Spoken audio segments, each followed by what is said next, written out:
Hello and welcome to the Love and Compassion podcast with Gissele. We believe that love and compassion have the power to change our lives and our world.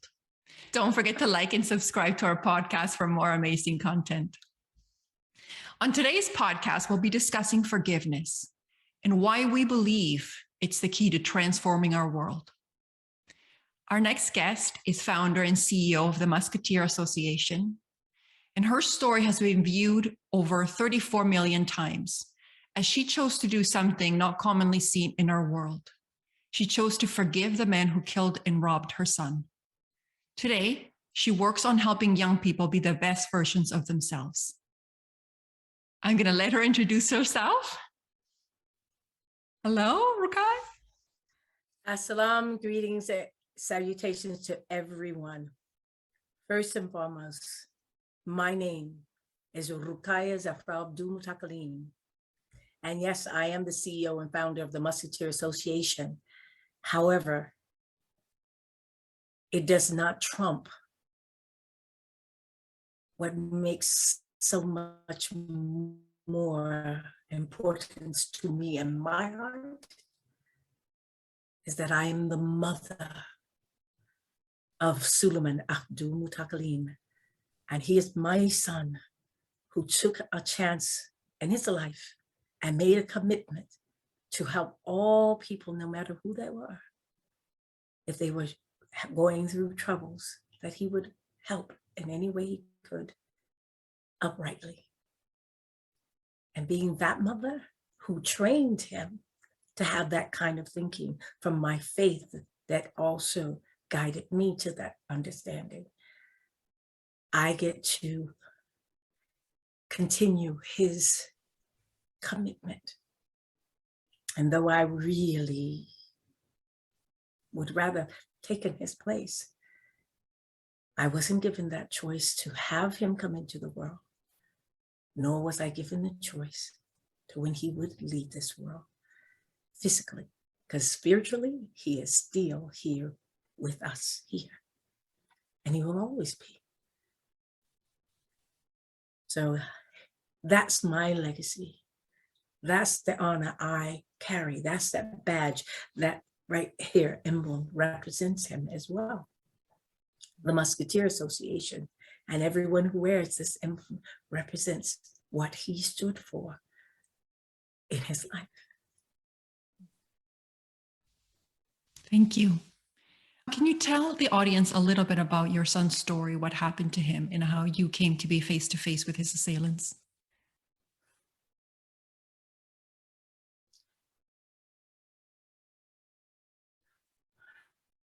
In 2015, on a summer's night,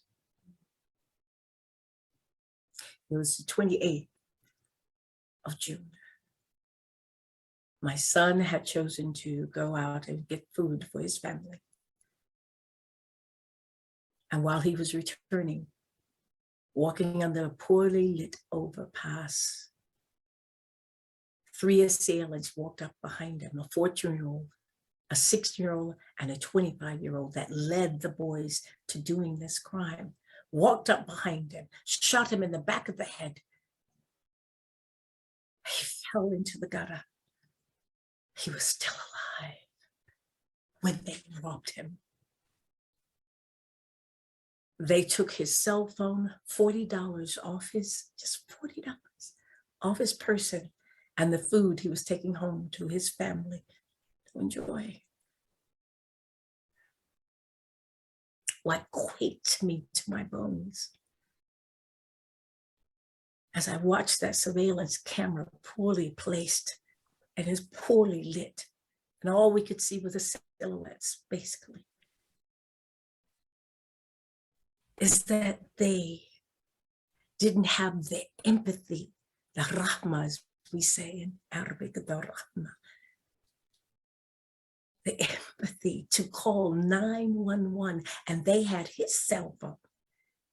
He was still alive, and I couldn't fathom how could a person or persons at least call 911. They wouldn't know who you are. It was his phone. Yeah. And they didn't run away. They walked away. That you see in the movies, they say stick them up and they rob and they run. No, real life, today's life of what's going on in this world today, they have no sense of fear of doing wrong. And this wasn't just a wrongful act, it was a heinous act because he was still alive. There was no feeling of sympathy, empathy, anything that resembled. And all three acted the same way. When I saw the boys in the court, the assailants in the court for the first time, I did not think I was going to see children. And I saw babies, baby face. The 25-year-old has not been brought to justice yet, just the boys. So that was the 28th night of June. However, I was granted such a favor, my family was, because I got to say goodbye to my son. He left this earth on the 29th of June. So I was in the hospital with him, holding his hand. I got to kiss the blood-soaked rags that were wrapped around his head. That was my blood. I didn't recognize his face because it was so swollen. Eyes swollen shut. He couldn't speak, but he was still alive. It is as if he was waiting for his Umi to come, his mother. And I sat beside him, looking at his face, holding his hand, telling him how much I love him.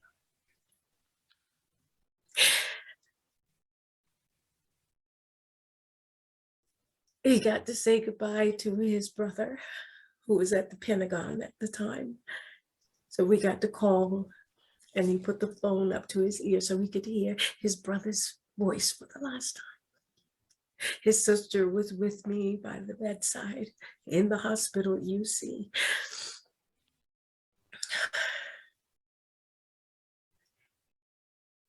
I know I was granted such a beautiful favor because many do not get to say goodbye to their loved ones. They don't. As I held his hand and I told him about his birth, because he came in light. All birth comes in light, and so does death. But as I told him his story about his birth for one last time, I've always told them about their birth. Every year, I tell my children about their birth. It is something that we do. I knew by looking at his face, I would not have him for much longer. But his hands were warm. I rubbed his feet. I got to rub his feet. Mm.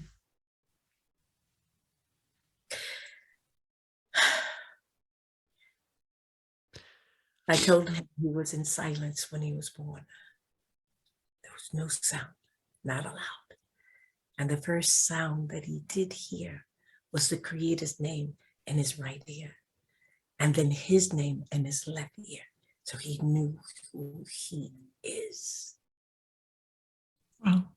But as I finished saying all of this, I started to see the light leaving his body.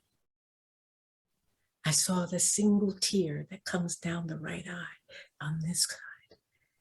And I knew when I looked at his face and that glow, its time had come. There was a clock above the bed. 11 a.m. I shall always see that in my heart, this clock, and see the light leaving him. Because unlike what people think, death is not the end. And it is light. It's a doorway that you're going to. Where and what it is, I have not debated with anyone over it. What I believe is what I believe. But I know what I saw, the light leaving. I saw that. And that brought comfort to my heart. Why? Because darkness doesn't comfort you, but light does. And even in some darkness, you will find protection. But the comfort is knowing that the light will come eventually for you. So as his hands grew cold and his feet got colder, his time had come. But I got to say goodbye to him. That rested my heart more than you can imagine. And I knew he'll always be with me. His spirit will be here. I will hear his voice, his laughter, his anger. I will hear everything about it. And that for me as a mother comforts and rests my heart. So though he was sat upon on the 28th, his death came on the 29th. And then we laid him to rest a few days later in the ground. And some of you saw the video. And by the way, that the first time it went, it's still moving. The first time it went across the social media page, it went 44 million. Yeah.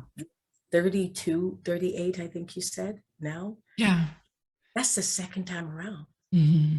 Yeah. I'm still surprised at this. Yeah. Well, I think part of the issue is that, you know, when I saw the video of you hugging the young boys that were being tried and hugging their families, I think as a mother, as someone who has given birth, No, to children herself. the heart. You should please don't hold them back. Yeah. It is the It would be so hard to bear that. Sorry. And still remember the humanity of the other person. And that's what I saw in the video, which is despite your loss, you didn't sit in anger. You didn't sit in vengeance. In fact, I had read somewhere that you had said, you know, vengeance solves nothing. And so the fact that you were able to see these individuals as human beings and to desire their well-being, it seems extraordinary. And so I was wondering, like, what helped you get to that point? What helped you not get stuck in anger or loss? First of all,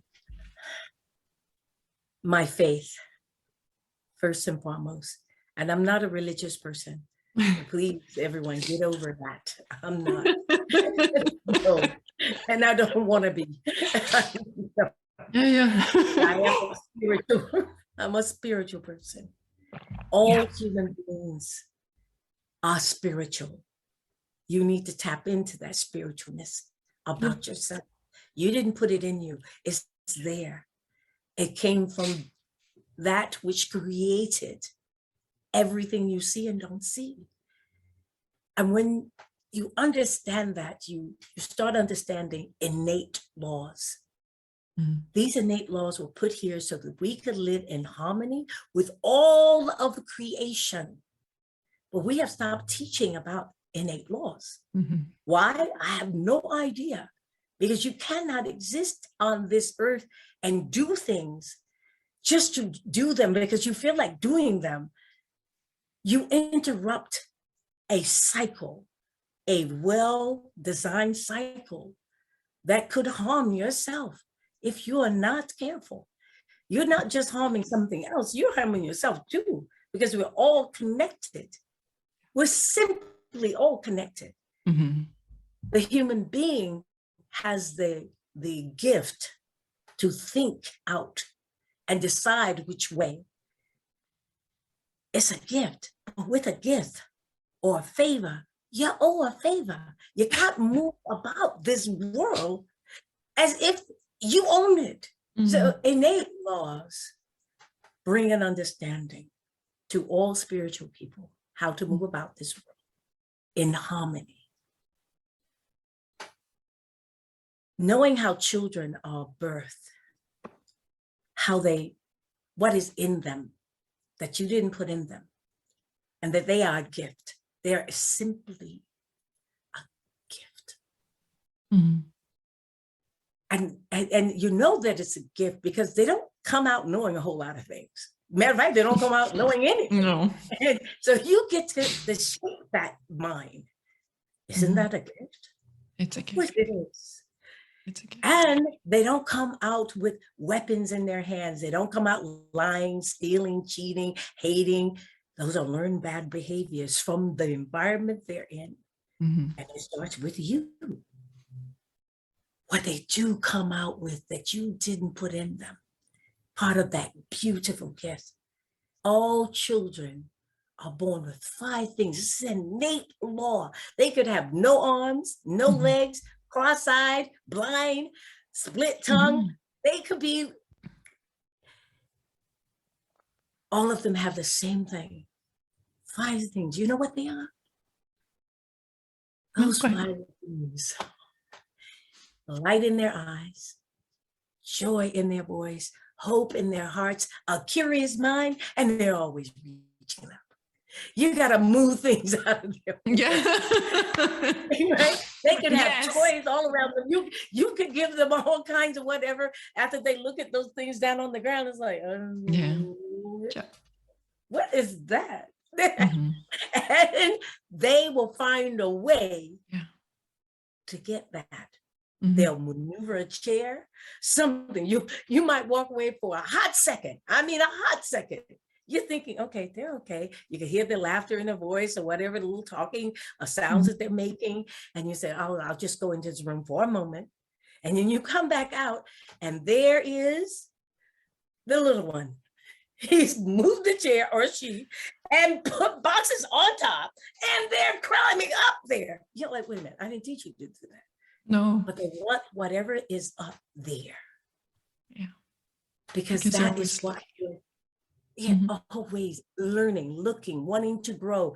Reaching up is what we call it, reaching up. Mm. That is a gift.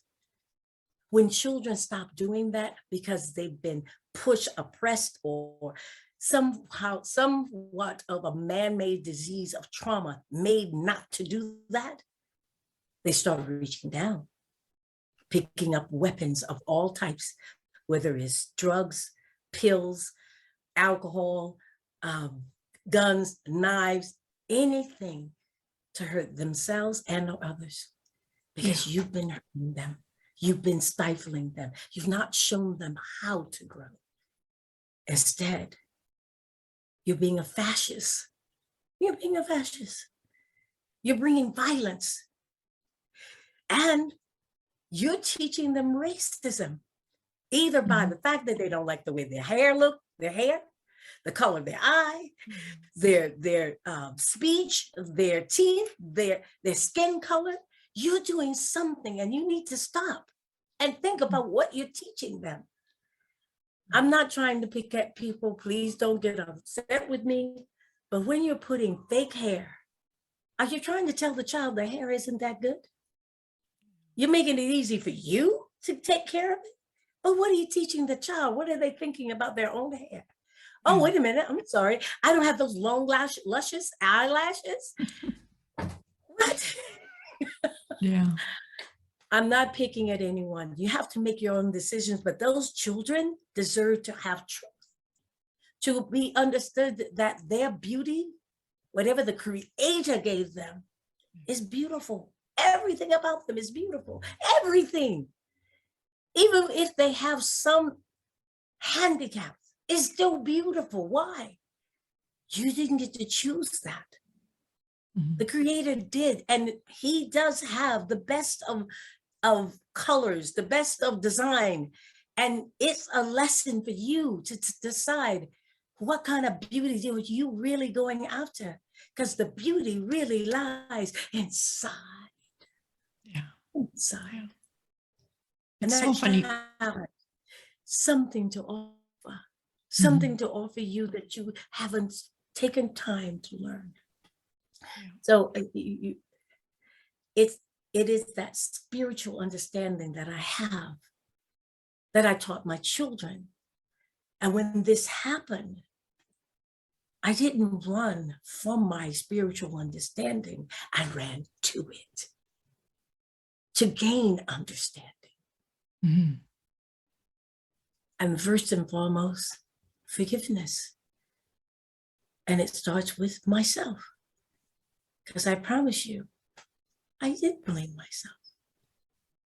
What didn't I teach my child? That was it. What didn't I teach him? I started recounting all the things I taught him, and all of them, about how you live in this world. From my faith, from my experience of walking and talking my faith, and when I didn't do it, the experience from that.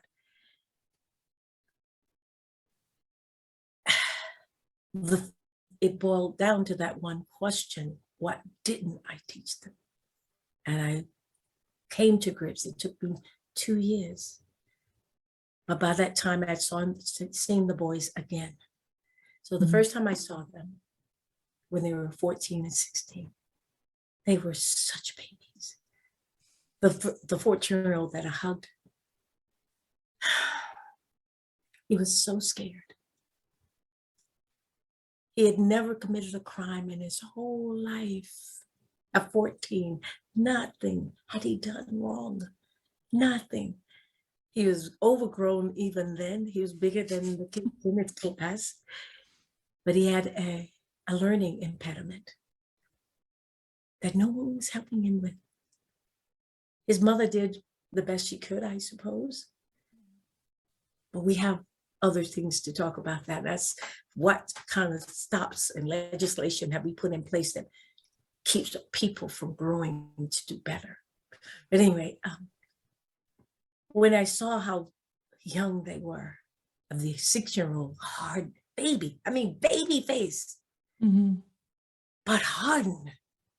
You could tell he had been through some abuse. And it wasn't necessarily physical abuse as much as it was mental abuse, which is worse. Yeah, emotional. So he was hard. And then 2 years later, I see them in court. And the 14-year-old is gone to be 16. And he's as tall as my son now. My son's 6'1", 6'2". He's standing as tall as my son at 16. Wow.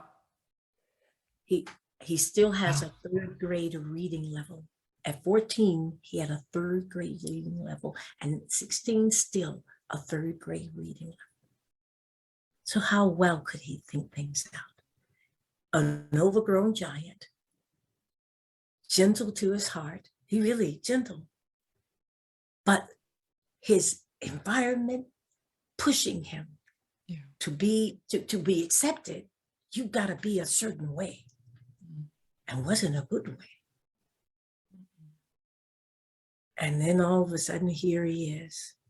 Something he never imagined himself doing, harming another person. Because when we did the investigation, about his life, talking to teachers at the school, he was always protecting the ones who were being bullied in school. They would run behind him and be with him to be protected from the bullies in school. That's the reason why he went to school. He didn't go to school for for classes because they didn't take time with him. Mm-hmm. We felt the compelling to be in school to protect the little ones who couldn't protect themselves. Now, what kind of young man is that? What kind of child is he? Yet at that time, on the 28th, he was committing a crime with 2 others. What happened to him? What happened to all of them? Yeah. When I looked at all their lives, except for the 25-year-old, because he's never been brought to book for what he's done, Mm-hmm. I saw the horrors that have been happening to children in the United States, Yeah. in Canada, Mm-hmm. in France, in Italy, in Germany. And I'm like, what is going on here? What has happened to our world? That horror of all these children, sea after sea of children, from molestation, from human trafficking, from pornography, from their own parents that they are given to, and they trust those parents to take care of them in the best of manners, meaning mentally, spiritually. They're not doing that, and they're using them for their own personal desires. A mother seeking a 5-year-old to have sexual favors. A mother, it's bad enough the fathers are doing this. Then I see now the mothers have joined. I was horrified. Mm-hmm. 2 years I prayed. What am I to do with all of this? Yeah. And by the time I came into court, knowing his life, how it came into being, knowing what his mother had been through, Mm-hmm. how can I have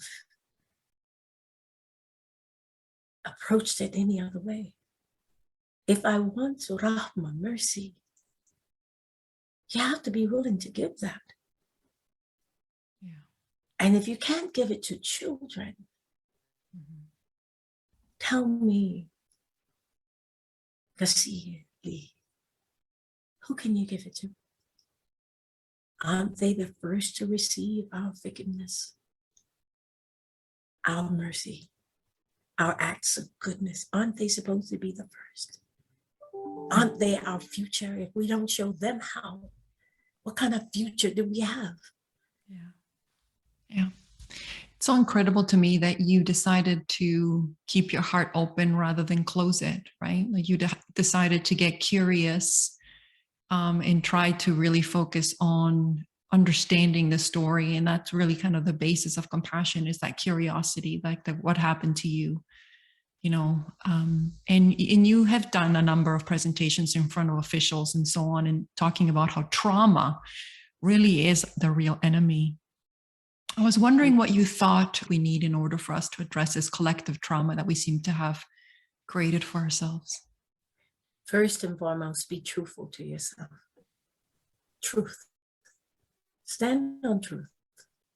No matter whether it's for you or against you, stand on truth. If you're not standing on truth, then how can you possibly convince a child to do what's right when you yourself are doing what's wrong, knowing you shouldn't be doing it, but you're doing it anyway? So first is truth. Second of all, know that forgiveness doesn't start with who hurt you. It starts with you. There's an innate law. You got to know the innate laws.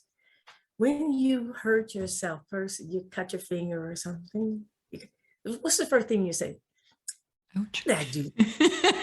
You go, ouch, and what do I do? Why did I do that?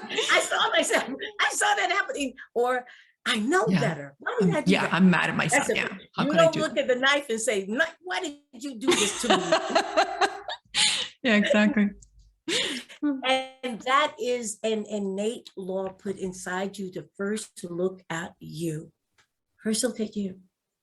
And I guarantee you, many parents when they're hurting, they don't want to answer that question first. They start going towards who hurt them, and they're saying, I'm not going to forgive them. That was my child. They did this to my child or to my loved one. And I understand that. I do not in any way say to them they're wrong to say that. But until you answer the first question, you can't go to the second one. You have to answer the first one. For as long as you keep avoiding answering that first one, everything else keeps piling on top because you'll not get the answer. I don't believe in this country, especially in this time, and in almost all the countries around the world. I can't say every country because I haven't been to every country, but I would bet this on it that they should not have a death penalty because they have not addressed the man-made disease of trauma. Trauma is everywhere. Trauma, our life, is trauma. The world came from a traumatic explosion, as some will say. It's still trauma. Let's bring it back down to where you can fathom birth. Women, we go through trauma. We bleed for that child. We were in pain, we're bleeding, that comes out. And you know what? The moment that child, my baby is here, you forget about the pain you went through. You forget you're still bleeding. We bleed for a whole 3 months, still bleeding after the birth has come. Yeah. But guess what? We don't say, I'm not doing that anymore. We end up with another one and another one. And some of us have multiple kids. Yeah. Now, I didn't want to go that way, but 3 children. And I don't think, and you don't think about that pain in a way that it just makes you negative. The majority of the people don't. I know there are situations where women become negative, but that's a chemical imbalance that's happening that has to do with man-made trauma that person went through that was never dealt with. But here they are with a child now. So getting back to the point of it is trauma is everywhere. It's in our life. There's a trauma that is natural that you will heal from almost immediately. But what we're dealing with is not a natural trauma. It is man-made. And it is a disease. 500 years in this country, they've not dealt with what was done to the indigenous. I mean, traumatic for the Afro-Americans, my people. Yeah. Traumatic for those who are migrated, traumatic man-made disease. And that has to be dealt with before you can say you will take a life or that you will revenge something. Until that's dealt with, no one. The death penalty, I'm fighting for that here in Ohio to end it. I am fighting to end the children being buried alive in prison. Yeah. A 13-year-old, 20 years? Are you out of your mind? Have you lost? It is in biblical terms or scripture terms, to bury children alive is a sin. We all know this. It's passed down through all the scriptures, right? Yet we do not see ourselves burying someone alive above the ground. They're called tombs. 4 walls. Put in a four-wall shell, if you will, and you leave them there for 20, 30, 40, 50 years, you've buried a child alive. That is a sin. I'm fighting that as well. Yeah. One of our officers of the Musketeer Association, our restorative justice Division. Yeah. She has headed this, and we're starting with South Carolina, and she is a champion. She's building the framework, the actual framework to end this injustice. It has taken 3 years for her to get to this point. It's a beautiful framework, and the Musketeers are heading the way for it, because it will absolutely bring out of that prison in a proper manner now, and stop burying our children alive so that they can come back into society and be productive. So our restorative justice division and our decarceration division project there, those two tied together, it starts inside the prison, giving them, first of all, an understanding about who they are, how their creation was to do wonderful things. What happened to them? Someone pushed down on them, got them into the state that they are, and it's how they ended up where they are, but they don't have to stay that way. So helping them understand that while they're in there, then bringing them to the next stage where they can start dealing in society. Because once you have been locked up like that, let's see how well you deal if somebody put you out. Yeah. I have a friend who does compassion in prison system work. And that was one of the things that she observed, that we're asking an extraordinary thing of these people. We incarcerate them, put them in an environment with people with similar beliefs and trauma and mindsets and energies. Yes. And then we expect them to do this extraordinary act of becoming compassionate and functioning citizens. I know. And it's like the systems we have created, just like the humanity just seems to have left the building. Yes. Of course. Like I said, we're building the actual framework is the way in which is she and the groups with her, the way they're doing is like a mason, a masonry person, a master of masonry skills. So you build the framework first of all before you lay the house. You got to have that foundation, and they're so meticulous. Each corner has to be right, every level. Otherwise, the house is going to fall. Yeah.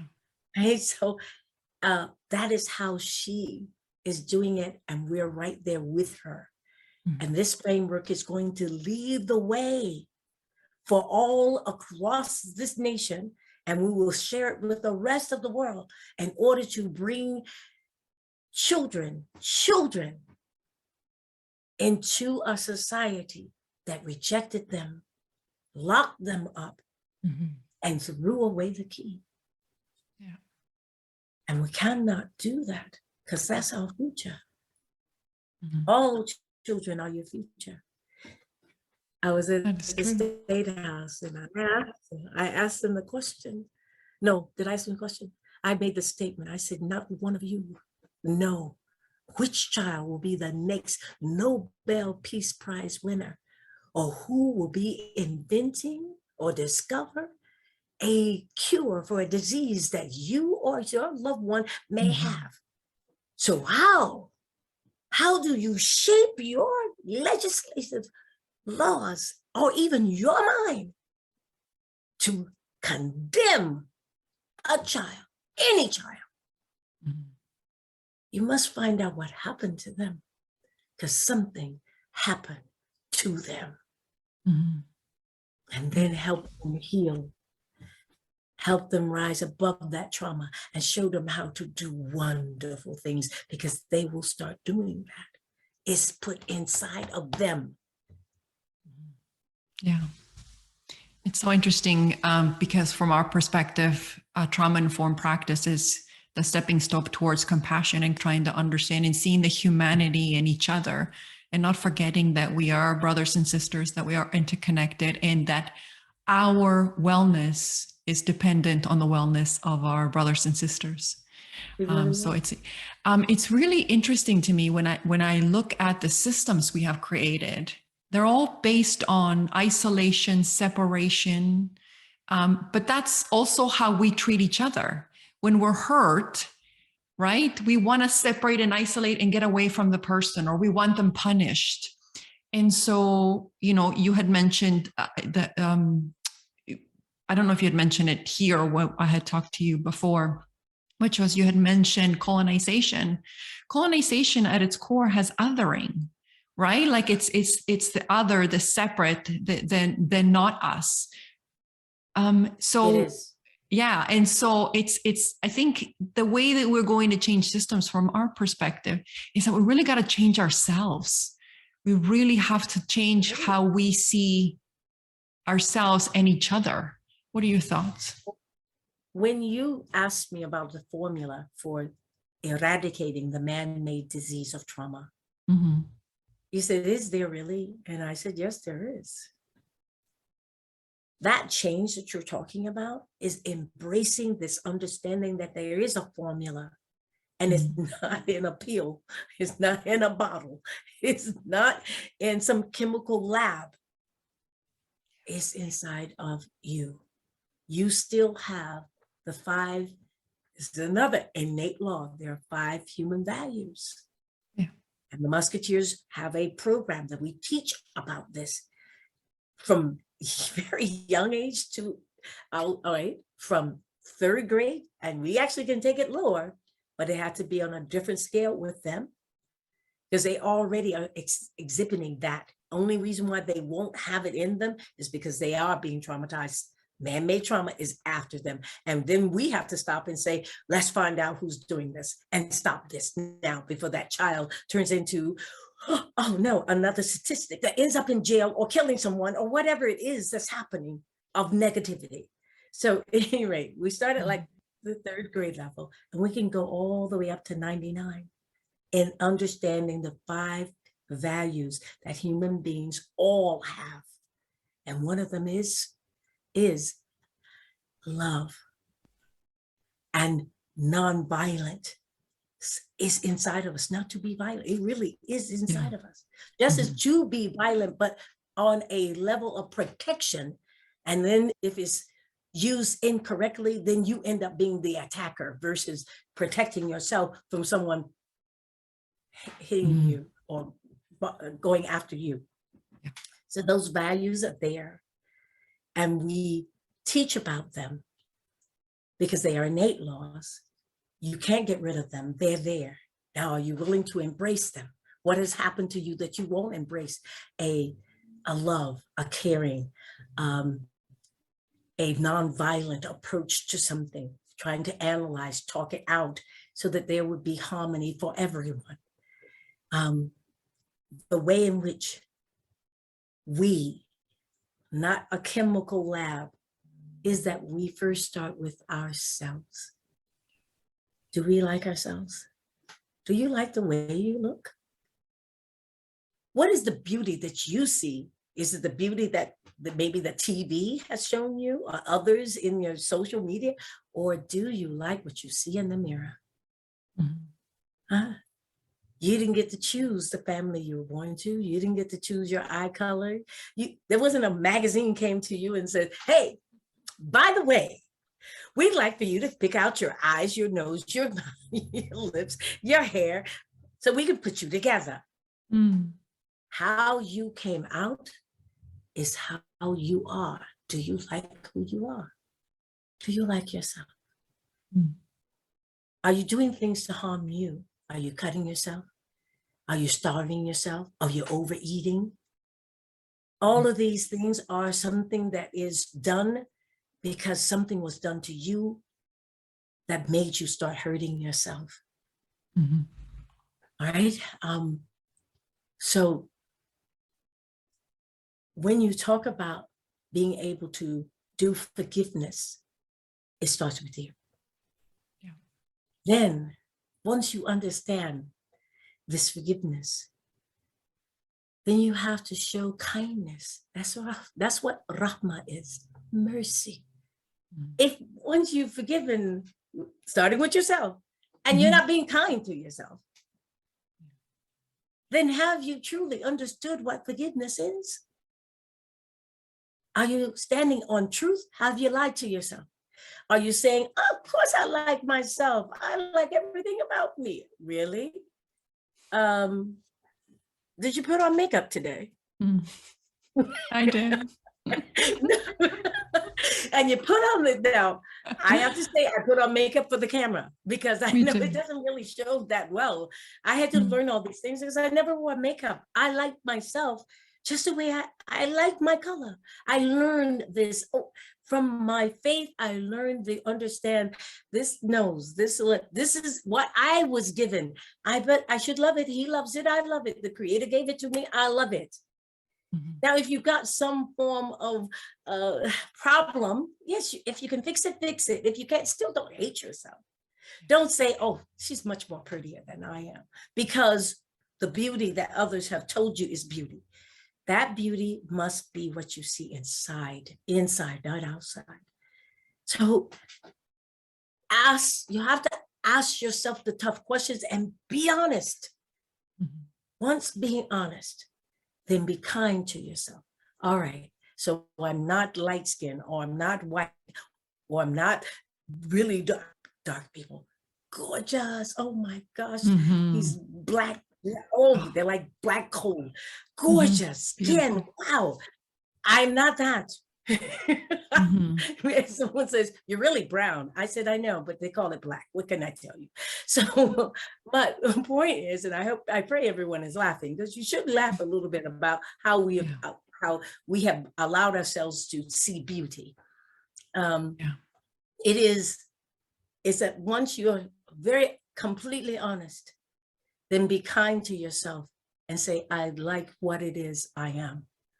Let me see if I can improve upon it by what? Being kinder to myself. Be kinder. Stop overeating. Stop undereating. Exercise.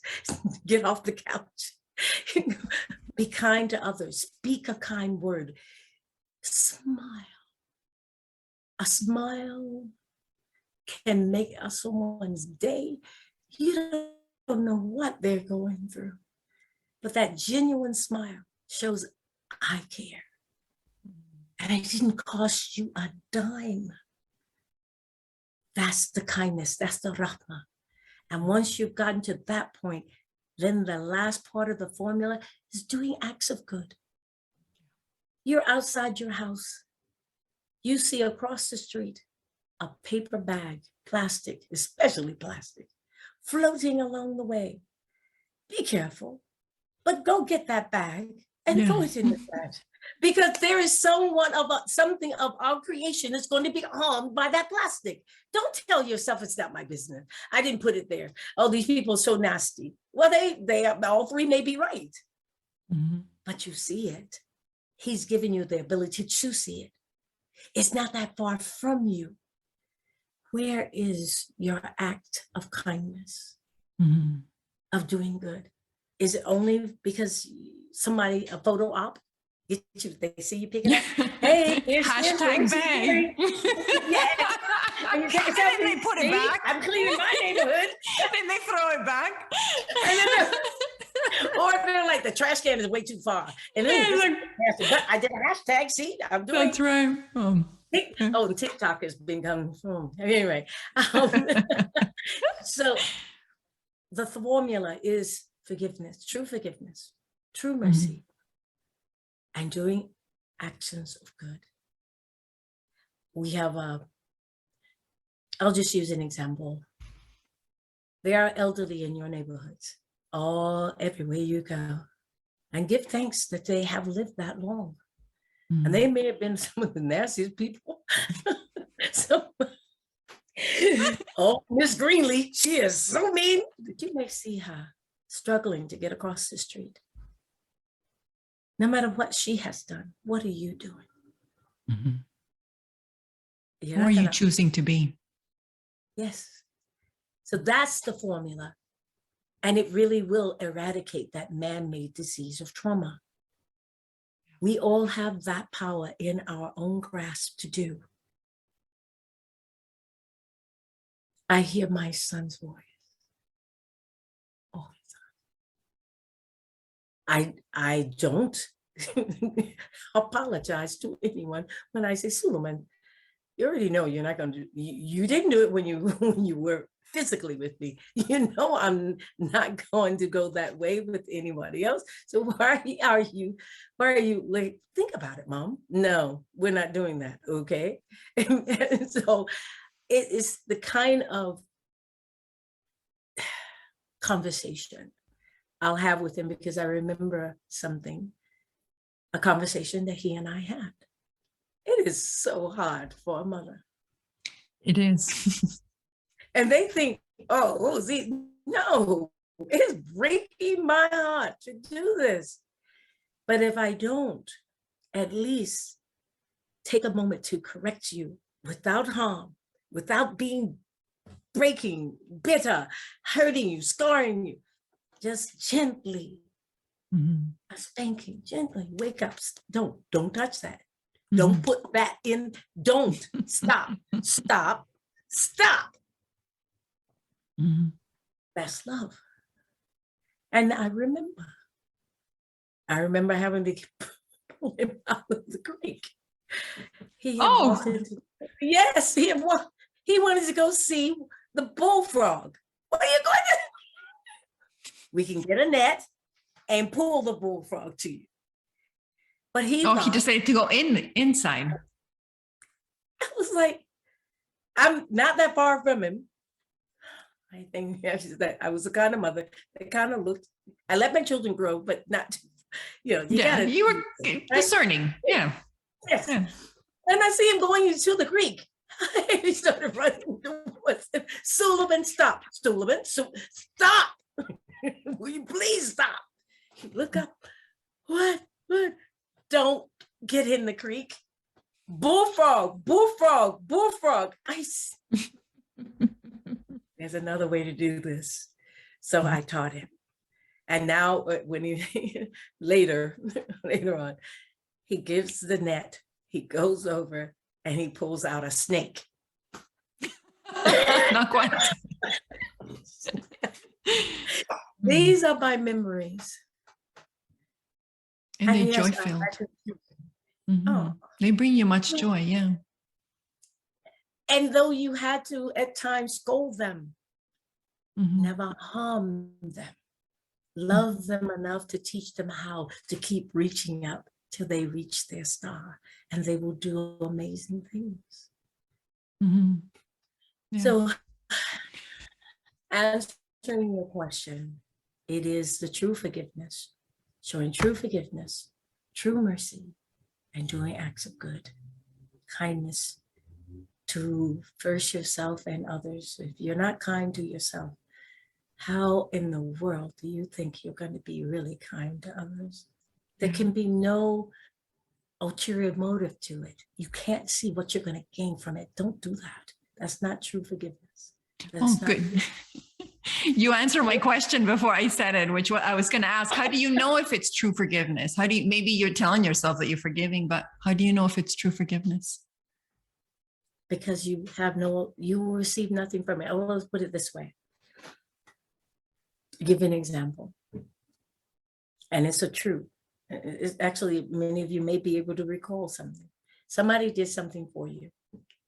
And you were like, okay, thank you so very much. Yeah. And then maybe they needed something or wanted something. You could not give it to them. And they remind you, remember when I did such and such for you? This can be a family member. Oh, see your gratitude? I'm sorry, did you do this because you thought I should be giving you something back? And we shouldn't have done it, because you weren't doing it for me. You were doing it for you because you had something else in mind that you wanted later on down the road, and you wanted me to be able to give it to you. The anger or the displeasure that they show will show you why. That they really, if they did what they did truly to help you. I tell some of my relatives, don't come and borrow money from me. Don't do that. If I have it, it's yours. If you can return it, I am very thankful. Alhamdulillah. If you can help others, please help others when they need it. But don't come and borrow from me. Don't borrow money. Don't do that. You need something, just ask me.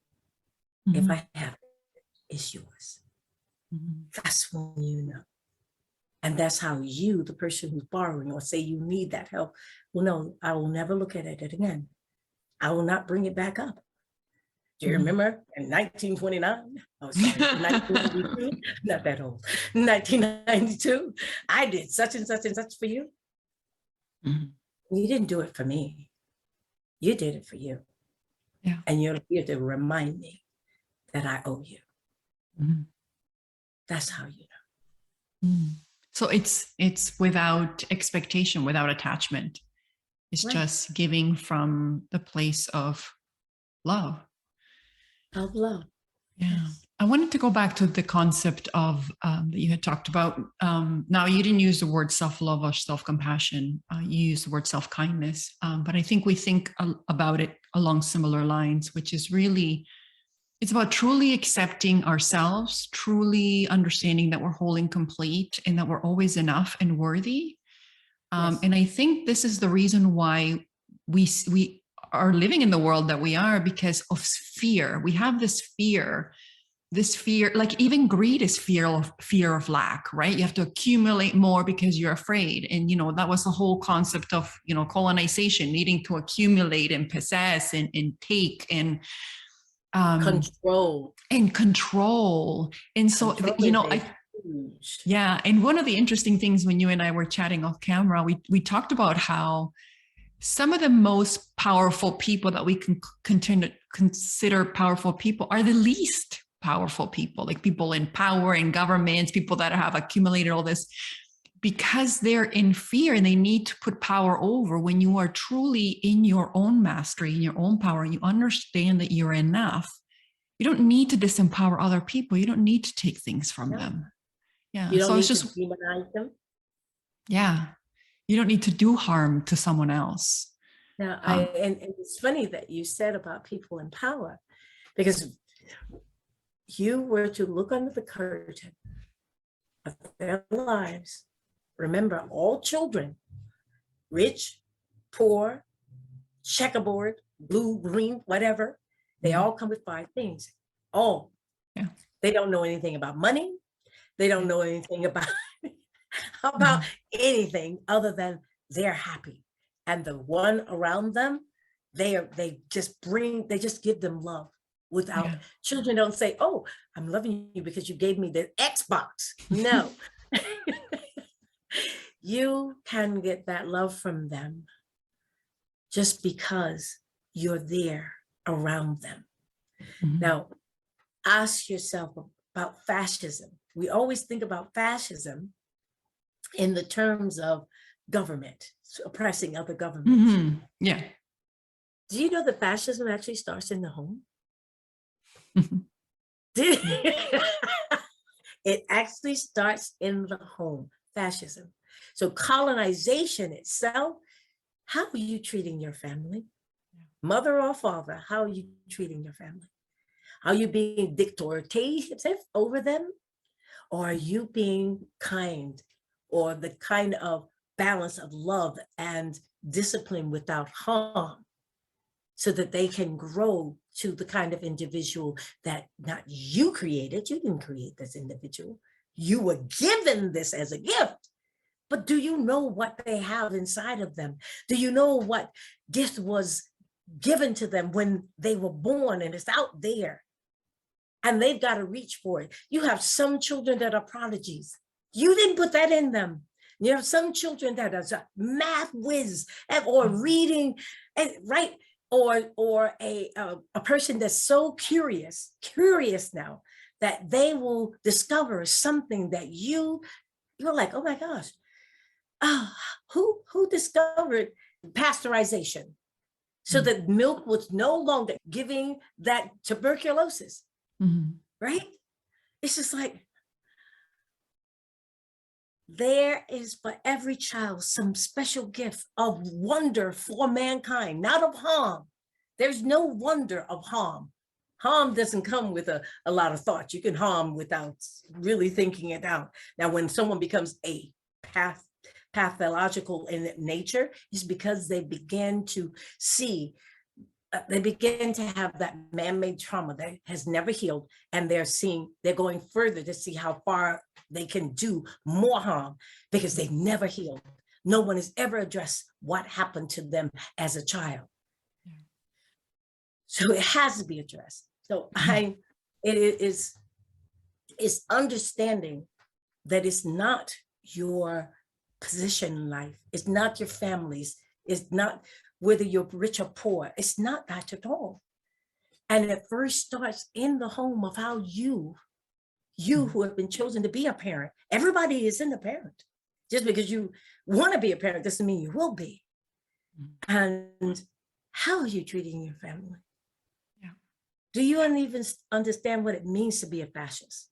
When you look at colonization, all that is nothing but fascist behavior, negativity brought to suppress someone else and not see who you really are. What happened to you? What suppressed you? What colonized you in your environment?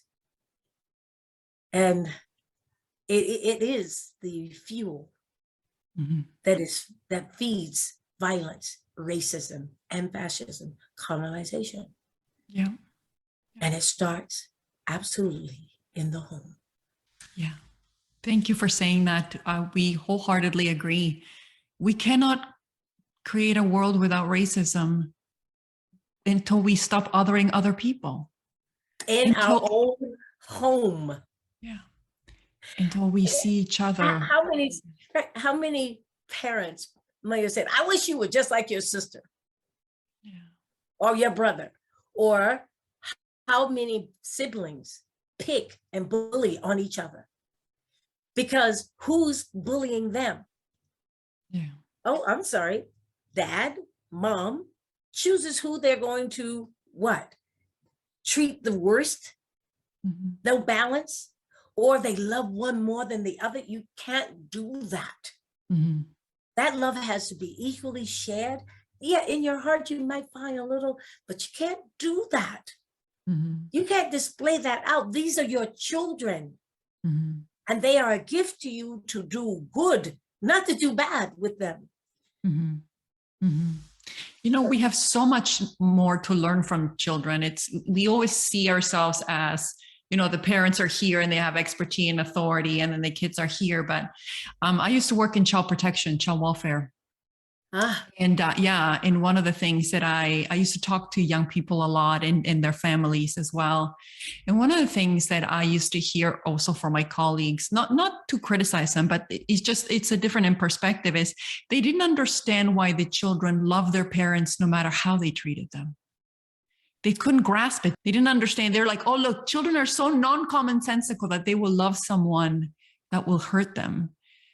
But children they see us as they see people as who they truly are. They see the spirit, they see what they could be. And so there's always this desire for them to say, you can always choose different, right? That doesn't mean that you got to leave the child in a bad situation. It's just that I think that we could learn a lot more from kids if we just got our ego out of the way. Sorry, go ahead. Yeah, get out of our way, get out of our own way.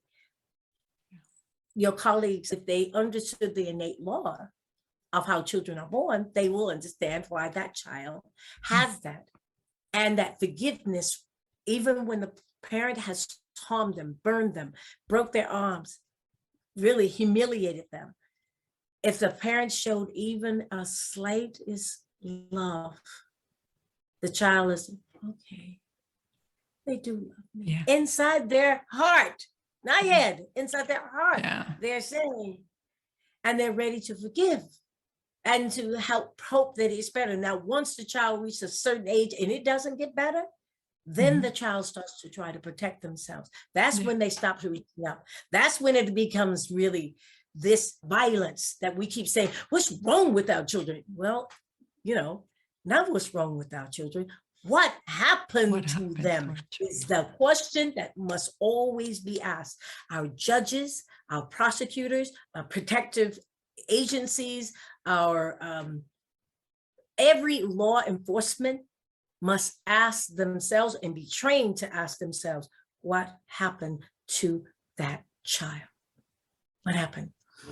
You mentioned about your being in the services of helping children. I am a court-appointed special advocate for traumatized children. I'm a CASA here in America. Okay, yeah, that's great. So Yeah.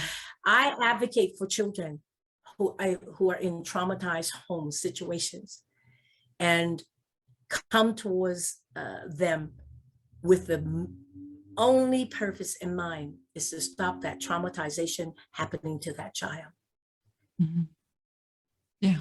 It is not easy when parents will not get out of their own way Yeah. and admit to the wrong that they're doing.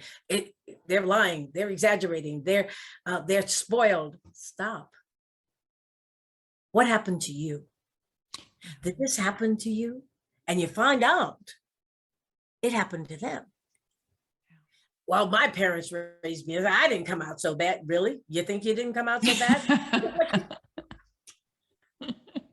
I hear that more often than I care. I didn't turn out so bad. I used a belt. I used a whip. I used a ironing cord. And look at me. I mean, well, my parents did. And look at me. Yeah, I am looking at you. You see a child? Do you really think you need to scar them mentally or physically or both in order to get them to understand that what they may be doing is wrong and you need them to do something? Or are you just wanting to be the one in control? What I know that, and having spoken to parents as well, is that, you know, it's so funny that they don't feel powerful, right? Like it's the need to put control over that. And sometimes the kids are a mirror of who they're being and they don't like to see that. Yes. I would love to see a child protection system that helps parents be their best selves, right? Well, that helps them be compassionate and kind and forgiving towards themselves so that they could do that healing work. Because like you have said, hurt people. Those parents can't give to the kids what they don't have for themselves. Right, they don't know. And this is why we developed the Human Values Program. We have the Human Values Program along with the Survivor Workshop. So that they marry together. We've married them together in order to start with to include, I shouldn't say start with, but include the parents. So the project that we have, it's called the Human Values Project. And it is so that we can take that program, Human Values Program, the workshop for survivors, and do it both with the parent and with the child. Now, if we can't get to the parent right away, we start with the child, right? Because parents are not ready to admit. They're not ready to admit. It's hard. It's very hard for them, especially if they're a single parent and they've had to deal with a lot of financial situations that our own governments, city, state, and federal, have put in place that keep some people here and other people up here. We got to work on those things. Yeah. And then you have the banking industry, so that if you're in a challenge area, the very more affluent banks that give huge kind of loans to help you get a nice house, get into a very nice neighborhood, so forth, they're not in those neighborhoods. Yeah. So then you barely get banks into the neighborhood of the challenge, and then they don't have a lot of perks for them. So it's a lot of things that happen. What we do is we start working with the child, and the child goes home and they're starting to act a lot better. Even when the parent becomes angry, yells at them, the child is able to handle it a lot better because they're understanding something's wrong with mom, with dad. They're being challenged about something, some pressure they're under. And the parents begin to see the child being a lot better and not lashing back out. We have a lot. And then they want to know what's going on. So we are being welcoming and we bring them in. If we can get our court systems to really embrace our project and programs, we would actually have them both together, and they would go through this course, and they would see the transformation in themselves and how they see their children, and their children see them. Mhm. But we do have a program that can help them. We've even put it so that it's first responders. Mhm. Did you know that? And I mean, did you know that our first responders, they have a cafe door now? Many of them come into the services, but because it's so traumatizing, they're going back out just as fast as they come in. Mhm. And remember, your first responders are human. They Yeah. also need the kind of training too, to be able to deal with people in traumatic situations. Yeah. They don't. So anyway, we develop it so Mhm. the first responders and the people in the community that they serve, they're going to be able to come into the class together and learn together. So it's Mhm. going to be easier to help them. They can help that person in that traumatic situation, and that other person can receive them. Example, some of the first responders, they go into a challenge area Mhm. and they're already looked at negatively. What are you here Mhm. for? What do you want? Yeah. You are Mhm. trying to help broken people and it doesn't work. Mhm. So we want to bring them to the table together Yeah. and heal both the community and our first responders. They begin to see each other as humans. Mhm. Connected. Yeah.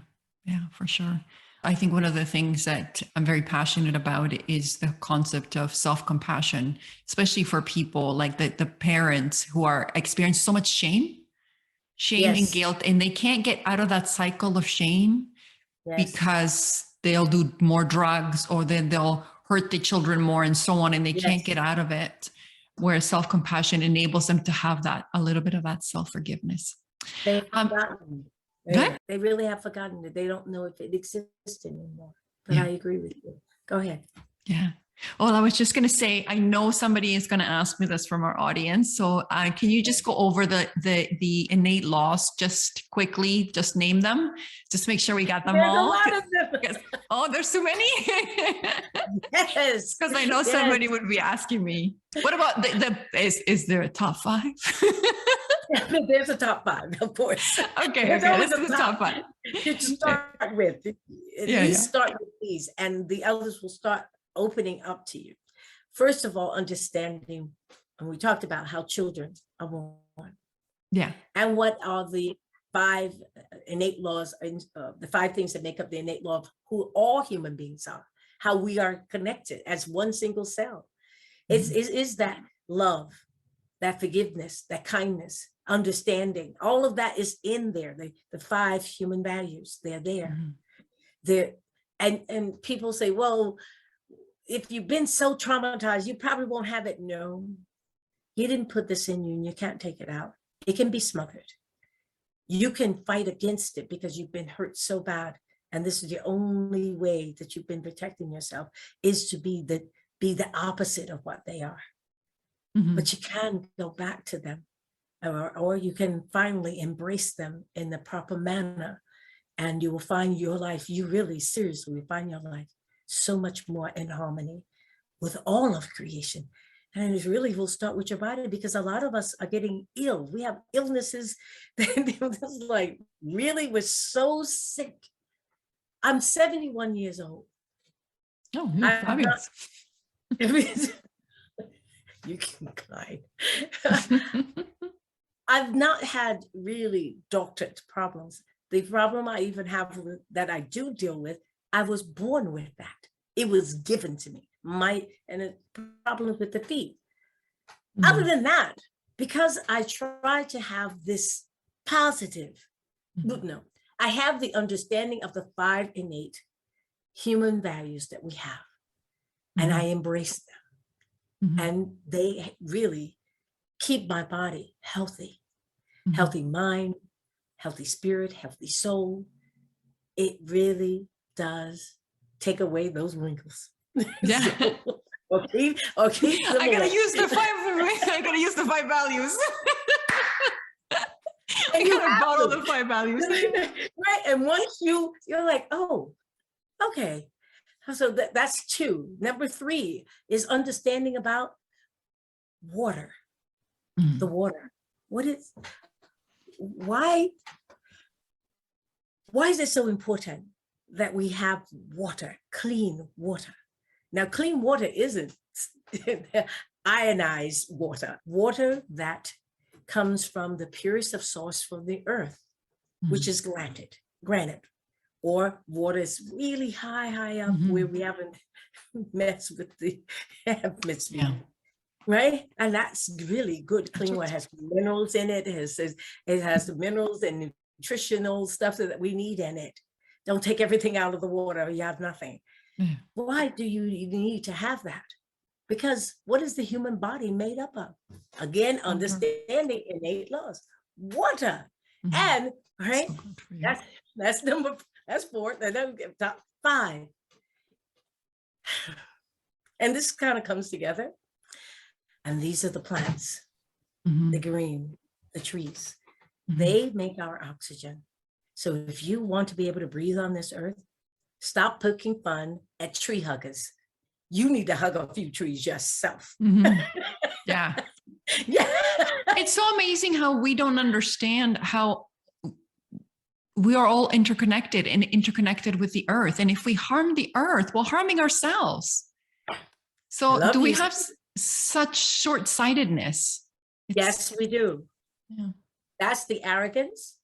That's what fascism brings.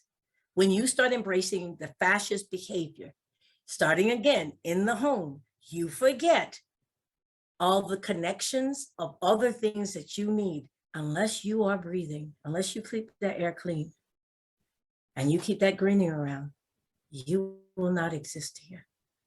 These are innate laws. Embrace them.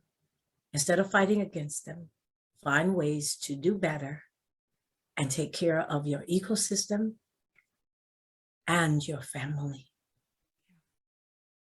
And it starts with you. Yeah. Gotta address that fear. That's just 5 of them. I got a whole school. You just have to get out of your way. Get out of your own way and start learning, right? Yeah, and keep and one of the things that, you're such an inspiration, is gotta keep your heart open. Yes. Heart open. You can't do it any other way. Heart open. Yeah, you can't do it any other way. That's also an innate law. You can't control that heart. You can. Like, I can make my heart beat slower. Okay, so can I. If I concentrate long enough and breathe a certain way, your heartbeat will go down. But if you stop that heart, can you start it again? No, you can't. No. Innate law. You can't control that heart. You can't. And on top of that, guess what the spiritual heart is? Simply not in your control. So keeping that heart filled with kindness and giving and loving keeps you healthy, spiritually, mentally, physically. You better protect that heart. It's the only one you get. It's the only one you get. Is it by following the laws, do we have a greater connection with our spiritual self? Yes. You didn't bring yourself into this world. And I love the saying that I brought you into this world. I didn't take you out. Well, I've heard it, yeah. That's a fascist trying to scare you. Your coming into this world was by his design. When someone asks me, what is your, I think they call it now, your pronoun or something. I was like, I had to say to this person just recently, a few days ago, I said, is that important? Or is it more important that you are human beings? For me, I am human. And I look at you as a human. I care about you as a human. If something hurts you, it hurts me. And not because of your pronoun, but because you are human and we're all connected. If we can start having that understanding, embracing that understanding, and then reflecting that understanding, our whole world will come in order. And the violence, racism, fascism, what you see there, stop VRF, that VRF will be eradicated. And it's not hard. It first starts with you. Oh, Simply you. what a perfect way to end. I did have just one more question, and that is there anything you want to tell the audience about what you guys are working on, what the Musketeers are working on, or what you do, or, you know, where to find you and your story or your association?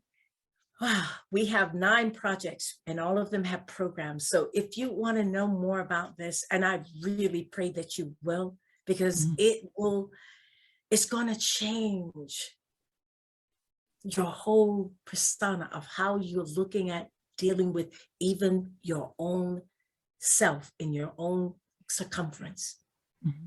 Then contact us at www.themusketeerassociation.org. If you put in .com or .net, N-E-T, you can still find us. Oh, Because, okay, nice. yeah, because we said the whole world is our home. The whole world of mankind is a flower garden. And we need to make sure we can meet or reach each other just by the touch. So reach out to us. We have the Young Heroes and Peace Award program, the first of its kind that celebrates children stopping saying no to violence, racism, fascism. We have a process that you do that can be they can be nominated. We'll pick one. We do it every 3 months. We pick a young person who has shown the values of understanding stopping VRF from the age 7th grade all the way to college. So even in college, you have this. So we have that for the young people. We have the Gossip program, which is grocery delivery for shut-ins plus people that in the challenged neighborhoods. 25% of the people are shut-ins now for whatever reason. And they can't get out to the stores. They can't get out to where the food is given free. They can't get out there. They're in wheelchairs. They're in beds. They can't get out of bed. In other words, someone has to help them to go to the bathroom, but they still have dignity. And if what we're doing is making them feel like they're in a zoo where we bring food to them already cooked, and here, eat what we give you, how does that build dignity and respect for them? So we started this program for that. But there are so many others. We got the Flower Pot Project right here, which actually will we took an ancient technology, married it with the latest technology, and it is going to bring beauty and a togetherness, bringing both sides of the street together, as well as information in your community where you can reach out. Someone's being bullied. They can't talk to their parents. They can't talk to school. No one's listening. That pot, you click it. You click the QR code that's on it. It'll open up, and that child will be able to dial a number to get help. Beautiful. We're getting children snatched out of our own neighborhoods. They're literally getting kidnapped out of our own neighborhoods. But where the people have fallen in these neighborhoods, that flower pot will be there. Click, has a locator on it. You have now given the child 24 hours more to be found before they're sold into sex slavery. Because the police can start right there. That's where the child was picked up there. You saw it, you can't stop it, but the pot is there. And that's where it's happening. And then you've given them more time. You know something about a cold case. You will be able to click that pot, say what you know. Nobody knows what you're doing on that phone.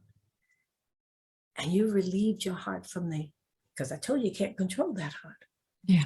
Taking a pressure off of you, told the truth about why something happened. And now you brought some ending for the family whose name, the family, the child that's on there So we've got that, and so many, many, many others. Like I said, we're going to stop these children from being buried alive, and we're going to get those children who have been buried alive out of prison, but in a particular way, so that they can become more productive when they come into the society, and they will feel a self of worth that they have not felt. They have never felt. Mhm. And they will be the most productive people you can ever imagine because of gratitude. And you showed true forgiveness, true mercy, and you did act of good by bringing them into the community and welcoming them. Mhm. And we will have trained them how to handle that. But anyway, please reach out to us. You can call, we have a cell phone, text number. It's 1-937-304-8854. I refuse to us have a landline, a text number. You don't want to talk to us, I get it. But you want someone to reach out to you, I get that too. Then you text us. We will reach out to you. There's no obligation. You need some help, or you just need someone to talk to. That's who we are. We are your family. The Musketeer Association is being built on a spiritual connection of all human beings across this globe. And I'm starting first at home, because that's the best place. What did I say? It starts at home first with you. And now look, I have a beautiful host who's asked me some marvelous questions, allowed me to express myself even more, and welcome you into my home. Thank you. Thank you so, so, so much for being on the show. And thank you so much for sharing your wisdom. Yeah, please reach out to the organization and see how you can help. Yeah, thank you so, so much. Oh, I was so moved. Thank you. Well, let everyone know also that we are completely certified. we're certified, bona fide, validated. Even Facebook has given us a clean bill of health, in that they've given us the donation button. So you can donate to the Musketeer Association. We, the Musketeer Association, are absolutely out here putting everything into the community. 85% of our donations, 85, go to the people. Wow. We're putting programs together long before, we don't even have all the, we need more funding. We definitely do that. But it's not stopping us from doing even the smallest thing. We have to do that. So I appreciate you letting me do. I'd add, woman. It's a good ad. And if you need something or someone needs something, it doesn't matter that you're in Canada. Well, you think we can't reach you? We need Musketeers in Canada. Canadians, reach out. Come on. Canadian Musketeers. Yes, indeed. Yes. We actually do have one or two over there anyway. But Yeah, we for could sure. use a whole lot more. You could use all it costs is your heart. So if you go onto the page, www.themusketeerassociation.net, you can click the button, the menu, and see join us. Or I think it's right there saying join us. And it's also a petition to say stop VRF. You sign that with your heart, and we're going to send you a beautiful certificate. No, we don't bother you. You have to say to us, but what can I do? Or I have this skill set. And you'll look at the programs, projects and programs they have, and you say, hey, I can help with that. And we say, bring it on. Come on down. Yeah, Ellen, we'll say welcome. Yeah. And that's how you get involved. And you do as much as you can. And if only thing that you have for us is a prayer, I promise you that prayer will move mountains. So don't you not pray for us. When you can donate. When you can bring your physical body, then bring your physical body. We are an association. We won't take you from what you already do unless what you're doing is wrong. Then we're taking you away because you'll see the truth. Yeah, that's right. Just come to us. Thank you so much. Yep. So the Musketeer Association coming up for May. In Cleveland, Ohio, we have a CASO event coming. And the theme of the CASO event is human trafficking. It will be holding it on May 29th, introducing people to what really is human trafficking and So how important. we ourselves are adding to it Mhm. by the choices that we choose to even watch on our social media pages. Yeah. We're contributing to it. Oh, that's such important awareness. So for sure, please check it out.